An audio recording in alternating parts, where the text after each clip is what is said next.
Hi friends, welcome back to Appudeva channel. இந்த செய்தியை பாருங்கள். இன்றைக்கு சோஷியல் மீடியாவில் வைரலாகி கொண்டிருக்கும் செய்தி.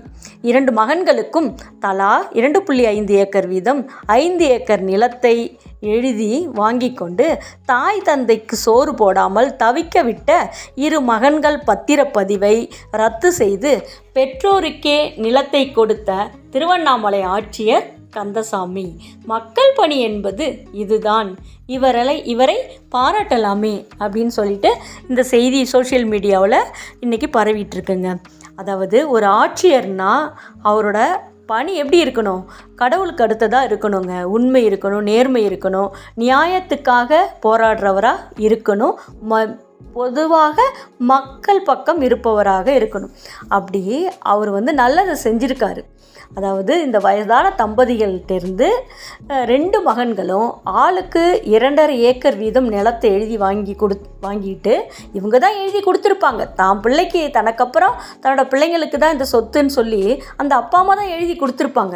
ஆனால் அந்த சொத்தை வாங்கிக்கிட்டு அவங்களுக்கு சோறு போடாமல் அவங்கள துன்புறுத்தி வீட்டை விட்டு வெளியில் திரட்டிடுறாங்க. அந்த சமயத்தில் அவங்க என்ன பண்ண முடியும்? சில பேரெல்லாம் சூசைட் பண்ணிப்பாங்க, அனாதை ஆசிரமம் போவாங்க. ஆனால் இந்த 2 தம்பதியரும் ஆட்சியர்கிட்ட மனு கொடுத்துருக்காங்க. அந்த ஆட்சியர் என்ன பண்ணியிருக்காரு? உடனே அந்த மகன்கள்கிட்ட இருந்து சொத்தை மீட்டு இந்த தம்பதிக்கிட்டே கொடுத்துட்டாங்கங்க. அதாவது அவன் தன்னோட கடமையை செஞ்சுருக்கணும், தாய் தகப்பனை பார்த்துருக்கணும். செய்யாத பட்சத்தில் அவனுக்கே இவங்களோட சொத்து.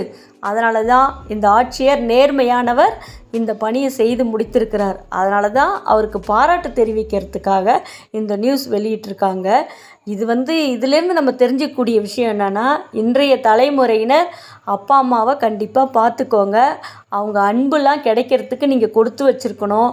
என்றைக்குமே அவங்க தான் நமக்கு.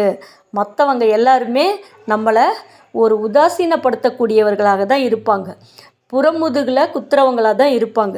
அதனால் தாய் தந்தையர் மீது அன்பு செலுத்துங்க. அவங்களோட கடைசி காலத்தை நல்லபடியாக அவங்கள பார்த்துக்கோங்க. Okay, bye, see you next video. Bye bye.